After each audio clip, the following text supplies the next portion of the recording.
ರಾಜ್ಯ ಸರ್ಕಾರಿ ನೌಕರರ ಸಂಘ ತಾಲೂಕು ಶಾಖೆ ಮುಂಡ್ರಿಗಿ ಹಾಗೂ ಮುಂಡ್ರಿಗಿ ತಾಲೂಕಿನ ಎಲ್ಲ ಇಲಾಖೆಗಳ ವೃಂದ ಸಂಘಗಳ ಸಹಯೋಗದೊಂದಿಗೆ ಈ ದಿನ ನೌಕರರ ಸಂಘದಿಂದ ನಾವು ವಿವಿಧ ಬೇಡಿಕೆಗಳನ್ನು ಈಡೇರಿಕೆಗಾಗಿ ಮಾನ್ಯ ತಹಸೀಲ್ದಾರ್ ಸರ್ ಅವರ ಮೂಲಕ ಸರ್ಕಾರಕ್ಕೆ ಮನವಿಯನ್ನು ಸಲ್ಲಿಸ್ತಿದ್ದೀವಿ. ಈ ಒಂದು ಮನವಿ ಸಲ್ಲಿಸುವ ಕಾರ್ಯಕ್ರಮಕ್ಕೆ ಆಗಮಿಸಿರುವಂಥ ಎಲ್ಲ ಪತ್ರಿಕಾ ಮಾಧ್ಯಮದ ಬಂಧುಗಳನ್ನು ಹಾಗೂ ಎಲ್ಲ ನೌಕರರನ್ನು ನಾನು ಸಂಘದ ಪರವಾಗಿ ತುಂಬುವುದರಿಂದ ಸ್ವಾಗತವನ್ನು ಕೋರ್ತಾ ಈ ಮನವಿಯ ಸಾರಾಂಶವನ್ನು ತಮ್ಮೆದುರಿಗೆ ನಾನು ಪ್ರಸ್ತುತಪಡಿಸ್ತಿದ್ದೀನಿ.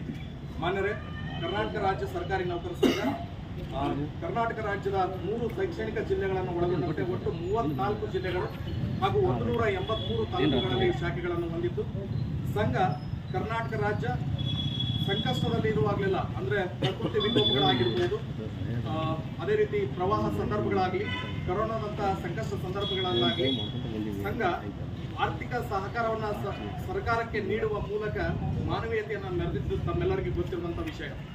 ಅದೇ ರೀತಿಯಾಗಿ ರಾಜ್ಯದಲ್ಲಿ 2,60,000 ಹುದ್ದೆಗಳು ಖಾಲಿ ಇದ್ದರೂ ಕೂಡ ಅಂಥ ಒತ್ತಡದ ಪರಿಸ್ಥಿತಿಯಲ್ಲಿ ನಮ್ಮ ಸರ್ಕಾರಿ ನೌಕರರು ಜನಸಾಮಾನ್ಯರ ಕಲ್ಯಾಣಕ್ಕಾಗಿ ಹಾಗೂ ರಾಜ್ಯದ ಅಭಿವೃದ್ಧಿಗಾಗಿ ಸರ್ಕಾರ ಜಾರಿಗೊಳಿಸುವ ಯೋಜನೆಗಳನ್ನು ಶ್ರೀಸಾಮಾನ್ಯರಿಗೆ ತಲುಪಿಸುವ ಕಾರ್ಯದ ಜೊತೆ ರಾಜ್ಯದ ಅಭಿವೃದ್ಧಿ ಸೂಚ್ಯಂಕದ ಬೆಳವಣಿಗೆಯಲ್ಲಿ ಹಾಗೂ GST ತೆರಿಗೆ ಸಂಗ್ರಹದಲ್ಲಿ ಇಡೀ ದೇಶಕ್ಕೆ ಮಾದರಿಯಾಗಲು ನಮ್ಮ ಸರ್ಕಾರಿ ನೌಕರರ ಪಾತ್ರ ಅತ್ಯಂತ ಪ್ರಮುಖವಾಗಿದೆ ಅಂತಕ್ಕಂಥದ್ದನ್ನು ನಾವೆಲ್ಲರೂ ಗಮನಿಸಬೇಕಾಗಿದೆ.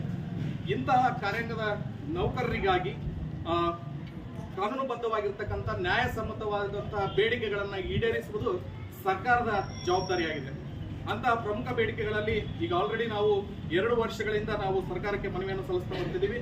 ಅದರಲ್ಲಿ ಪ್ರಮುಖವಾದಂಥ ಬೇಡಿಕೆ 7ನೇ ವೇತನದ ಆಯೋಗದ ಜಾರಿ, ಅದೇ ರೀತಿಯಾಗಿ ನೌಕರರ ಮರಣ ಶಾಸನವಾಗಿರ್ತಕ್ಕಂಥ NPS ತೊಲಗಿಸುವಿಕೆ ಅಂದ್ರೆ OPS ಅನ್ನ ಮರುಸ್ಥಾಪನೆ ಮಾಡ್ಬೇಕಂತೇಳಿ, ಅದೇ ರೀತಿ ಒತ್ತಡದಲ್ಲಿ ಕೆಲಸ ಮಾಡುವಂತ ನೌಕರರಿಗಾಗಿ ಕರ್ನಾಟಕ ಆರೋಗ್ಯ ಸಂಜೀವಿನಿ ಯೋಜನೆಯನ್ನ ಜಾರಿಗೆ ತರಬೇಕಂತ ಈ ಒಂದು 3 ಬೇಡಿಕೆಗಳಿಗಾಗಿ ನಾವು ಇವತ್ತು ಮಾನ್ಯರನ್ನ ನಾವು ಸರ್ಕಾರಕ್ಕೆ ಶಿಫಾರಸು ಮಾಡಬೇಕಂತ ಕೇಳ್ಕೊಳ್ತಾ ಇದೀವಿ. ಅದರಲ್ಲಿ ಕೆಲವಷ್ಟು ಪ್ರಮುಖ ಅಂಶಗಳನ್ನ ನಾನು ಹೇಳ್ಬಿಡ್ತೀನಿ. ಇದುವರೆಗೆ ವೇತನ ಆಯೋಗಗಳಾಗಿರ್ಬೋದು ಅಥವಾ ಅಧಿಕಾರಿ ಸಮಿತಿಗಳಾಗಿರ್ಬೋದು ನೇಮಕ ಆಗಿ ಗರಿಷ್ಠ 11 ತಿಂಗಳಲ್ಲಿ ವರದಿಯನ್ನು ಕೊಟ್ಟು ಜಾರಿಗೊಳಿಸಿರುವಂತದ್ದು ಕರ್ನಾಟಕದ ಇತಿಹಾಸದಲ್ಲಿದೆ. ಆದರೆ 7ನೇ ವೇತನ ಆಯೋಗ ಜಾರಿಯಾಗಿ 19 ತಿಂಗಳಾದ್ರೂ ಕೂಡ ಇದುವರೆಗೆ ಜಾರಿ ಆಗ್ತಕ್ಕಂಥ ಯಾವುದೇ ಸ್ಪಷ್ಟ ಭರವಸೆಯನ್ನ ಸರ್ಕಾರ ನೀಡಿರುವುದಿಲ್ಲ. ಈಗಾಗಲೇ ನಾವು 6ನೇ ವೇತನ ಆಯೋಗ ಕೇವಲ 9 ತಿಂಗಳಲ್ಲಿ ವರದಿಯನ್ನು ಸಲ್ಲಿಸಿ ಜಾರಿಯಾಗಿರ್ತಕ್ಕಂಥದ್ದು 2018ರಲ್ಲಿ. 2017 ರಚನೆ ಆಗಿತ್ತು, 2018ಕ್ಕೆ ಜಾರಿಯಾಗಿತ್ತು. ಅದರ ಪ್ರಕಾರ 2022 ಮೇ ತಿಂಗಳಲ್ಲಿ ನಮ್ಗೆ 7ನೇ ವೇತನ ಆಯೋಗವನ್ನು ನೀಡಬೇಕಾಗಿದ್ದಂತ ಸರ್ಕಾರ, ಬಟ್ 2024 ಜುಲೈ ಬಂದ್ರು ಇನ್ನೂ ನಮ್ಗೆ ನೀಡಿರುವುದಿಲ್ಲ. ಅಂದ್ರೆ 2 ವರ್ಷ ನಾವೀಗ ಆಲ್ರೆಡಿ ಹಿಂದಿದೀವಿ ವೇತನ ಆಯೋಗದಲ್ಲಿ. ಜೊತೆಗೆ ನಾವು ಈ ಹಕ್ಕೊತ್ತಾಯ ಮಂಡನೆ ಮಾಡುವ ಒಂದೇ ಒಂದು ಉದ್ದೇಶ ಏನಪ್ಪಾ ಅಂದ್ರೆ 2,60,000 ಹುದ್ದೆಗಳು ಖಾಲಿ ಇದ್ರೆ 8,500 ಕೋಟಿ ರೂಪಾಯಿಯನ್ನು ನಾವು ಪ್ರತಿ ವರ್ಷ ಸರ್ಕಾರಕ್ಕೆ ಉಳಿತಾಯ ಮಾಡ್ತಿದೀವಿ. ನೌಕರರು ಒತ್ತಡದಲ್ಲಿ ಕೆಲಸ ಮಾಡ್ತಾ ನಮ್ಮ ಅಭಿವೃದ್ಧಿ ಸೂಚ್ಯಂಕದಲ್ಲಿ ನಾವು ಉನ್ನತ ಮಟ್ಟದಲ್ಲಿ ಅದೀವಿ ಅಂತ ಹೇಳಿ ನಾವು ನಮ್ಮ ನೌಕರರ ಪರವಾಗಿ ನಾನು ಹೆಮ್ಮೆಯಿಂದ ಇಲ್ಲಿ ಹೇಳಿಕೆ ಇಷ್ಟಪಡ್ತೀನಿ. ಹಾಗಾಗಿ ನಾವು ಸರ್ಕಾರಕ್ಕೆ ಒತ್ತಾಯ ಮಾಡೋದೇನಪ್ಪ ಅಂತ ಹೇಳಿದ್ರೆ, ಈಗೇನು ನಮ್ಮ ಡಾಕ್ಟರ್ ಸುಧಾಕರ್ ಅವರ ನೇತೃತ್ವದಲ್ಲಿ ರಚನೆ ಆಗಿರುವಂತ 7ನೇ ವೇತನ ಆಯೋಗ ಈಗ ಆಲ್ರೆಡಿ ವರದಿಯನ್ನು ಸಲ್ಲಿಸಿರ್ತಕ್ಕಂಥದ್ದು. ಅದರ ಪ್ರಕಾರ ನಮಗೆ 27.5% ಫಿಟ್ಮೆಂಟ್ ಅನ್ನು ನೀಡುವ ಮೂಲಕ ನಮಗೆ ಏಪ್ರಿಲ್ 1, 2024ರಿಂದ ಏನು ಜಾರಿಗೊಳಿಸಬೇಕಂತ ಏನು ಶಿಫಾರಸ್ನಲ್ಲಿದೆ, ಯಥಾವತ್ತಾಗಿ ನಮಗೆ ವೇತನ ಆಯೋಗವನ್ನು ಶಿಫಾರಸು ಮಾಡ್ಬೇಕಂತ ಹೇಳಿ ತಮ್ಮ ಮೂಲಕ ಕೇಳ್ಕೊಳ್ತೀವಿ ಸರ್. ಅದೇ ರೀತಿ NPS ಸಂಬಂಧಪಟ್ಟಂತೆ 2006ರಿಂದ ಇತ್ತೀಚೆಗೆ ನೇಮಕವಾದಂತಹ ನೌಕರರು NPS ಯೋಜನೆಗೆ ಒಳಪಟ್ಟಿದ್ದು, NPS ಯೋಜನೆ ಬಹಳಷ್ಟು ಜನರಿಗೆ ಗೊತ್ತಿದೆ. ನಿವೃತ್ತಿ ಹೊಂದಿರುವಂತ ನೌಕರರು 1,500ರಿಂದ 2,000 ರೂಪಾಯಿ ಪಿಂಚಣಿಯನ್ನ ಪಡ್ಕೊಳ್ತಾರೆ. 1,500ರಿಂದ 200 ರೂಪಾಯಿಯಲ್ಲಿ ಜೀವನ ಸಾಗಿಸೋದು ಬಹಳ ಕಷ್ಟಕರವಾಗಿರ್ತಕ್ಕಂಥದ್ದು ಇವತ್ತಿನ ದಿನಮಾನಗಳಲ್ಲಿ ನಾವು ನೋಡ್ತಿದ್ದೀವಿ.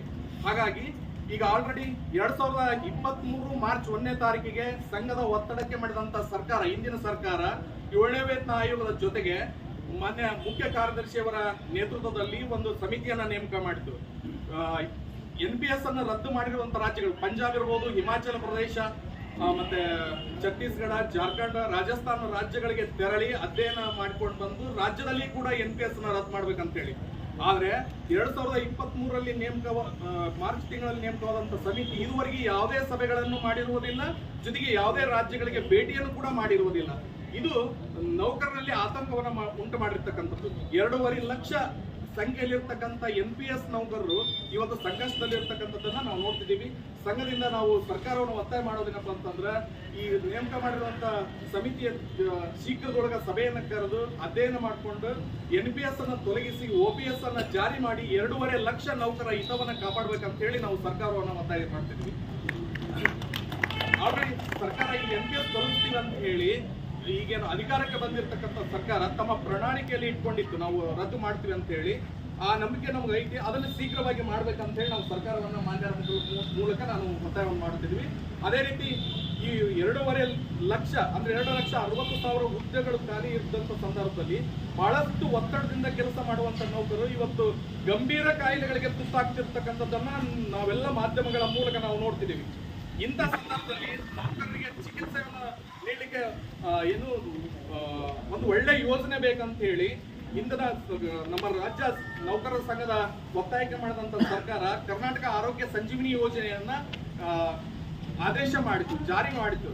ಆದ್ರೆ ಇದುವರೆಗೆ ಲೋಕಾರ್ಪಣೆ ಆಗಿಲ್ಲ. ಆ ಯೋಜನೆಗೆ ಹೆಚ್ಚಿನ ಅನುದಾನವನ್ನು ಸರ್ಕಾರ ಒದಗಿಸೋದೇನು ಬೇಕಾಗಿಲ್ಲ. ನಮ್ಮ ನೌಕರರ ವೇತನದಲ್ಲೇ ಹಣವನ್ನ ಕಟಾವಣೆಗೊಳಿಸಿ ನಮಗೆ ಚಿಕಿತ್ಸೆಯನ್ನು ನೀಡತಕ್ಕಂಥ ಒಂದು ಅತ್ಯುತ್ತಮವಾದಂತಹ ಯೋಜನೆ.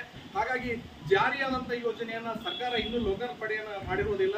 ಅದಕ್ಕೆ ನಾವು ಸಮಸ್ತ ಮುಂಡ್ರಿಗಿ ತಾಲೂಕಿನ ಸರ್ಕಾರಿ ನೌಕರರಾಗಿರ್ಬೋದು, ಅರೆ ಸರ್ಕಾರಿ ನೌಕರರಾಗಿರ್ಬೋದು, ಅನುದಾನಿತ ನೌಕರರಾಗಿರ್ಬೋದು, ಅವ್ರ ಪರವಾಗಿ ನಾವು ವಿನಂತಿ ಮಾಡ್ಕೊಳ್ಳೋದೇನಪ್ಪ ಅಂತಂದ್ರೆ ಮಾನ್ಯರಲ್ಲಿ ಈ 3 ನ್ಯಾಯಸಮ್ಮತ ಬೇಡಿಕೆಗಳನ್ನ ಅತಿ ಶೀಘ್ರವಾಗಿ ಈಡೇರಿಸಿ ನಮ್ಮ ನೌಕರರಿಗೆ ಅನುಕೂಲ ಒದಗಿಸಿಕೊಡ್ಬೇಕಂತ ಹೇಳಿ ಸಮಸ್ತ ನೌಕರರ ಪರವಾಗಿ ನಾವು ವಿನಂತಿಯನ್ನು ಮಾಡ್ತೀವಿ.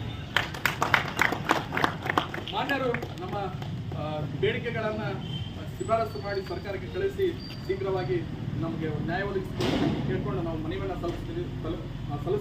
ಮಾನ್ಯರು ಮನವಿಯನ್ನು ಸ್ವೀಕರಿಸಬೇಕಂತ ಕೇಳ್ಕೊಳ್ತೀವಿ.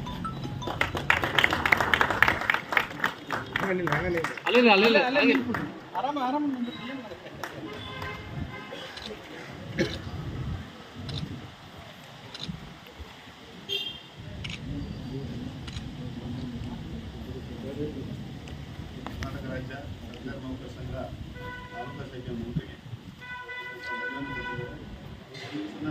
ಜಿಲ್ಲಾಧಿಕಾರಿಗಳ ಮುಖಾಂತರ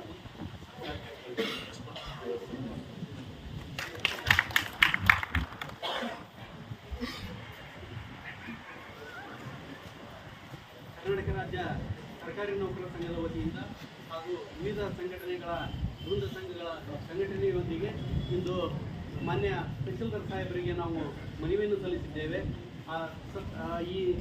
ಈ ಕಾರ್ಯಕ್ರಮದಲ್ಲಿ ಭಾಗವಹಿಸಿದಂಥ ಎಲ್ಲ ನೌಕರರಿಗೂ ಹಾಗೂ ಮಾನ್ಯ ತಹಶೀಲ್ದಾರ್ ಸಾಹೇಬರಿಗೂ ಹಾಗೂ ಎಲ್ಲ ಅಧಿಕಾರಿ ವೃಂದಕ್ಕೂ ಅಭಿನಂದನೆ ಹೇಳ್ತಾ ಈ ಕಾರ್ಯಕ್ರಮವನ್ನು ಹಾಗೂ ಪತ್ರಿಕಾ ಮಾಧ್ಯಮದವರಿಗೂ ಸಹ ಧನ್ಯವಾದಗಳನ್ನು ತಿಳಿಸುತ್ತಾ ಈ ಕಾರ್ಯಕ್ರಮವನ್ನು ಇಲ್ಲಿಗೆ ಮುಕ್ತಾಯಗೊಳಿಸುತ್ತೇವೆ.